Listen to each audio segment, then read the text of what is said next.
제가 오늘 축복하는 본문의 내용을 한 번 더 읽도록 하겠습니다. 여호와는 내게 복을 주시고 너를 지키시기를 원하며 여호와는 그의 얼굴을 내게 비추사 은혜 베푸시기를 원하며 여호와는 그의 얼굴을 내게로 향하여 드사 평강 주시기를 원하노라. 아멘. 이 말씀은 하나님께서 이스라엘 백성들이 약속의 땅으로 가기 위해 준비시키는 중에 하신 말씀입니다. 여호와 하나님은 제사장 아론과 그의 아들들에게 이스라엘 백성을 축복하게 하신 것입니다. 그들이 축복을 하면 여호와 하나님께서 그들에게 복을 주신다는 것입니다. 하나님은 이스라엘 백성들이 여호와의 임재 앞에 적합한 자가 되게 하기 위해, 그리고 하나님이 아브라함에게 맹세하신 언약을 통해서 그들의 유업으로 약속하신 땅을 소유할 수 있도록 그들에게 축복을 하게 하신 것입니다.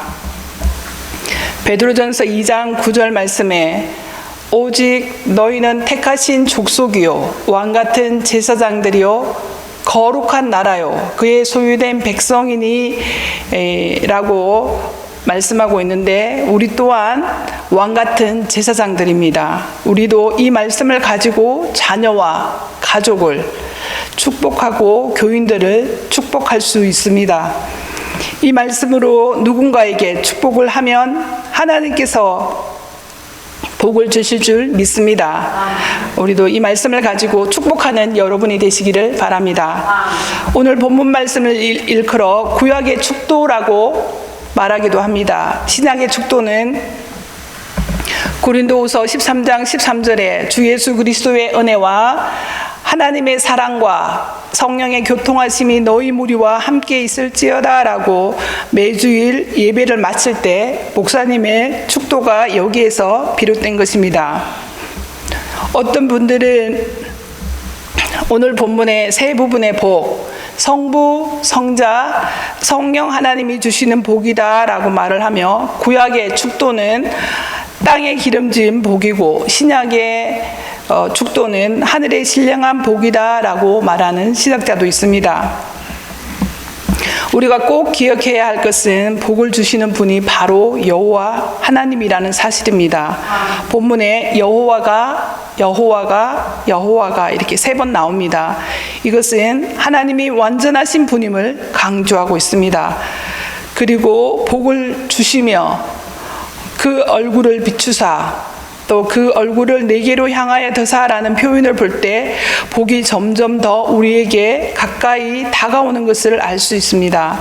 하나님은 우리에게 복을 주시는 분이시지만 내게, 너를 이라고 복수가 아닌 단수를 사용하고 계십니다. 하나님은 나에게 복을 주시는 분이시며 나를 지키시기를 원하시는 분이십니다. 하나님은 우리 모두 한 사람도 빠짐없이 다 복을 받기를 원하시는 것입니다. 사랑하는 모든 성도 여러분, 유업으로 약속의 땅을 소유하는 복, 땅의 기름진 복과 하늘의 신령한 복을 받아 누리시는 여러분이 되시기를 바랍니다. 우리에게 주님의 얼굴을 비춰주시는 하나님은 우리를 기뻐하며 구원하시는 분이십니다.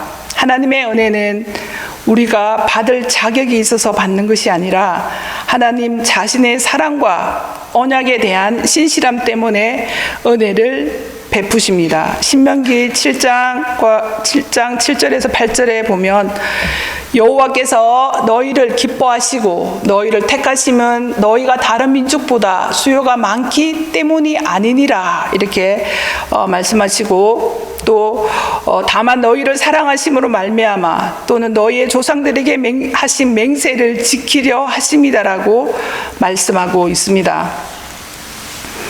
하나님께서 그 얼굴을 우리에게 향하여 든다는 것은 하나님께서 깊은 애정으로 우리에게 관심을 갖고 계심을 의미합니다. 하나님은 이러한 애정과 관심으로 우리에게 평화를 주시는 것입니다. 또 주님은 평강의 왕으로 이 땅에 오셔서 요한복음 14장 27절에 평안을 너에게 끼치노니 곧 나의 평안을 너에게 주노라. 내가 너에게 주는 것은 세상이 주는 것과 같지 아니하니라. 너희는 마음에 근심하지도 말고 두려워하지도 말라라고 말씀하고 있습니다. 하나님은 광야와 같은 이 세상을 살아가는 우리에게 예수 그리스도의 생명으로 하나 되게 하기 위해서 또 하나님의 나라를 소유하도록 한 사람 한 사람에게 복을 주시겠다고 약속하시는 것입니다. 하나님 그분을 온전히 신뢰하는 것이 우선되어야 하는 것입니다. 그러면 축복이 자연히 뒤따를 줄 믿습니다. 저는 이 시간 이 축복의 말씀이 저에게 이루어진 은혜를 나누고자 합니다. 이 말씀은 제가 결혼하기 전에 청년 때 받았습니다. 하지만 한동안 이 축복이 저에게는 너무나도 낯설게 느껴졌습니다. 복, 은혜, 평강이라는 단어는 저 멀리에 있는 것 같았습니다. 제 나이 21살 때 40일 아침 금식 기도를 한 후에 서울로 가는 것이 하나님의 뜻임을 알고 고향 울산을 떠나 서울로 올라갔습니다. 서울, 말로만 듣던 서울은 그 당시 저에게는 너무나도 낯설고 적응하기가 쉽지가 않았습니다. 1991년도 겨울, 매서운 한파가 뼛속까지 얼게 했습니다. 가족과 떨어져 지내는 것도 한파로 인한 것도 아닌 모든 것에 단절된 것 같은 느낌이 들었습니다. 뭐랄까요?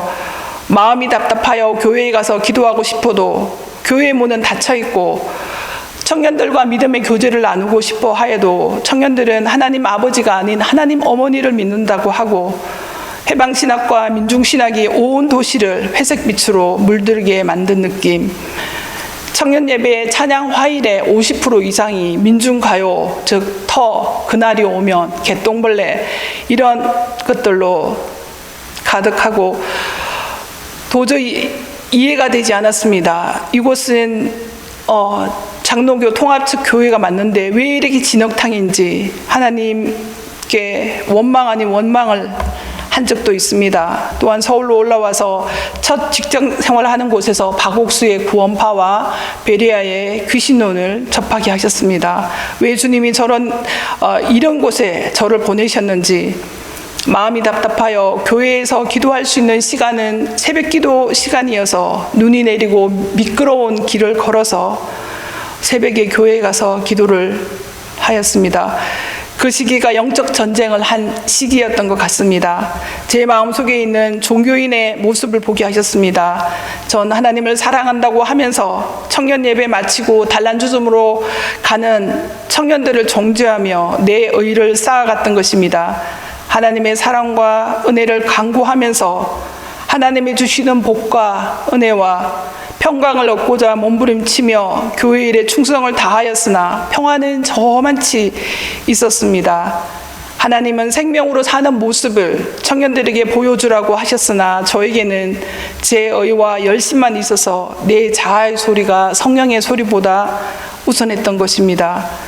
교회에만 살다시피 한 저를 보고 어느 집사님이 하시는 말씀이 김양아 처녀 때 데이트도 하고 친구들이랑 놀러 다녀야지 결혼한 후에 후회 안 한다라고 충고를 해주셨으나 그 교회 청년 중에 사귀고 싶은 청년은 1도 없었습니다. 저는 그 당시 청년연합회 임원으로 활동을 하고 있었음에도 불구하고 사귀고 싶은 사람을 찾지 못했습니다. 제 마음을 아신 하나님은 제 신랑감을 미국에서 서울로 오게 해서 만나 결혼을 하게 하셨습니다.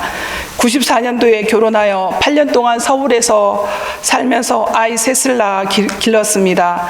아내의 자리도 처음, 엄마의 자리도 처음이라 모든 것이 힘든 과정이었습니다. 하나님의 자녀로서 매 순간 주님을 의지하며 기도를 하였으나 인격의 성숙은 쉽지가 않았습니다. 결혼하여 애를 키우면서 하나님께 지혜를 간구하였으나 저의 한계를 많이 느꼈습니다. 그러다 남편이 뉴욕으로 발령이 나서 뉴욕 워터타운으로 가게 되었습니다. 저에게는 처음 미국 생활이었습니다. 조그만 시골 도시라 저는 마음에 들었습니다. 그곳에서 5개월 정도 지날 무렵 이라크 전쟁이 터져서 남편은 이라크 전쟁터로 떠나버렸습니다. 떠나기 며칠 전에서야 임신인 줄 알았습니다. 첫 미국 생활이라 영어도 못하고 아이 3명에 태중의 아기까지 남편은 전쟁터로 떠나고 절망이 되었으나 하나님이 우리 가정도 남편도 지켜주실 줄 믿고 주님을 의지하며 하루하루를 보냈습니다. 매주 날마다 고사리 같은 애들 손을 붙잡고 가정 예배를 드렸습니다. 전쟁터로 떠난 남편은 가끔씩 편지가 올 뿐 전혀 연락이 되지 않았습니다. 어느 날 TV 뉴스를 보다가 큰딸이 화장실에 다녀오더니 엄마, 아빠 얼굴 나왔어요? 아니? 하니 큰딸은 큰 한숨을 내쉬며 아휴 다행이다 라고 말하는 것입니다. 전 그 말을 듣고 마음이 아팠습니다. 뉴스에 사상자의 얼굴을 계속 보여주고 있었는데 아빠의 얼굴이 나오면 죽은 것이니 죽음의 공포가 전쟁터로 보낸 군인 가족들에게는 가까이에 있었던 것입니다. 막내딸 수아가 태어난 지 100일이 되는 날 남편은 전쟁터에서 돌아왔습니다. 남편 없이 아이 4명을 키우며 살 수 있었던 것은 하나님의 크신 은혜였습니다. 하나님이 우리 가정의 호주가 되어주셨던 것입니다. 주님이 주시는 평안한 가운데 지낼 수 있었던 것입니다. 남편은 전쟁터에서 총격전을 겪은 후 집에 와서는 작은 소리에도 놀래고 그래서 외상후 스트레스 증후군에 시달렸습니다. 전쟁터에서 일상으로 돌아온 남편은 제가 보살펴야 할 큰아들이 된 것입니다. 여름에 되어 우리는 어머님이 사시는 내시빌에 가서 함께 여름 휴가를 재미있게 잘 보냈습니다. 휴가 다녀온 후 며칠 후에 도련님이 교통사고로 하늘나라를 갔다는 연락을 받았습니다. 또 내시빌에 가서 장례식을 치르고 큰애와 둘째는 내시빌에 두고 뉴욕에 돌아와 혼자 짐을 정리한 후에 8개월 된 수아와 3살 된 셋째를 데리고 미니밴을 몰고 내시빌로 갔습니다. 남편은 장교훈련을 받으러 떠났던 것입니다. 내시빌에서 어머님이랑 8개월이나 함께 살다가 경기도 평택으로 가서 살았습니다. 남편의 근무지가 그곳으로 발령났기 때문입니다. 그곳에서 저의 삶은 너무나도 고달팠습니다. 막내 아들을 앞세운 어머님은 방에만 계시고 식사도 잘 안 하시고 남편은 외상후 스트레스 증후군에 시달리고 저는 아이 4명을 키우며 하루하루를 살아내야만 했습니다. 힘든 만큼 하나님의 위로는 늘 가까이에 있었습니다.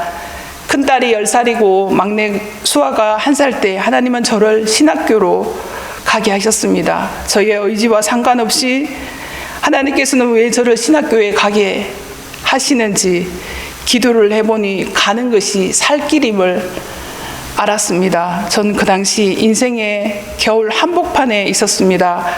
그곳에서 저는 겨울의 노래를 배웠습니다. 어느 날 아이 4명은 거실에서 시끄럽게 뛰어놀고 있고 저는 거실 한쪽 컴퓨터 앞에 앉아서 저의 마음을 그대로 글로 표현을 했습니다. 교정 작업도 없이 즉석에서 시 한 편을 써서 통합적 신문, 기독 공보, 시 공모를 하여 당선이 되었습니다. 지금 읽어보니 다듬지 않은 시임이 티가 많이 나지만 여러분에게 낭송해 드리도록 하겠습니다.